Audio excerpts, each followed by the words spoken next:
Jadi salat yang diterima Allah, diterima atau tidak diterima Allah itu tidak seperti apa yang kita rasakan. Boleh jadi kita sangat khusyuk, ya aku sangat senang sekali kali ini salatnya. Boleh jadi aku ini betul-betul salatnya asyik lah rasanya itu. Jangan pastikan bahwa itu salatnya diterima. Siapa tahu mukena yang kita pakai itu mukena hasil sogokan orang. Siapa tahu mukena yang kita bawa ini adalah pemberian pemborong, ada mau riswa namanya.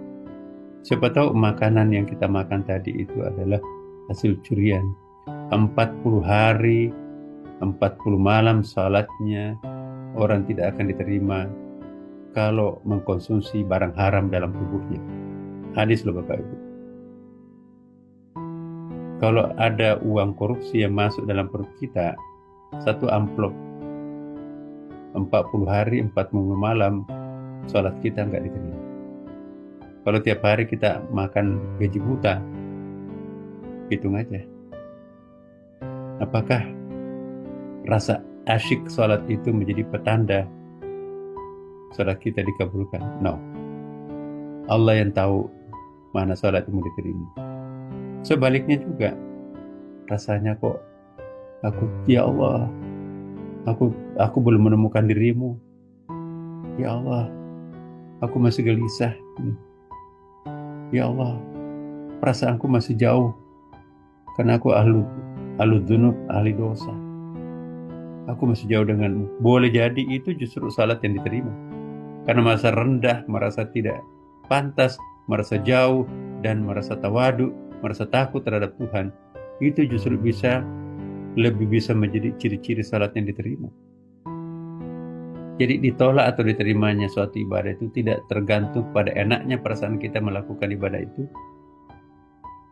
Tapi Allah punya kriterianya sendiri. Makanya itu jauh yang diharamkan, yang syubhat, dan dekati, dan lakukan yang diperintahkan. Diterima salat kita atau tidak, itu urusan Allah. Yang penting kita melakukan. Ya Allah, inilah kemampuanku. Tidak bisa khusyuk 100%. Bahkan yang aku ingat penderitaanku, yang aku ingat kemelaratanku, yang aku ingat adalah anakku yang baru meninggal, yang aku ingat adalah makhlukmu, yang aku ingat macam-macam. Justru bukan ingatanku kepadamu. Tapi Allah mengatakan, tapi kamu kan sujud untuk aku. Kamu kan takbir tadi untuk aku. Kamu kan berikrar, inna sholati wa nusuki wa mahyaya wa mamati lillahi rabbil alamin. Ya. Jadi jangan putus asa karena kita tidak merasa tune in ya. Belum tentu. Justru jangan-jangan itu malah justru diterima Allah karena kita merasa hina di depan Allah.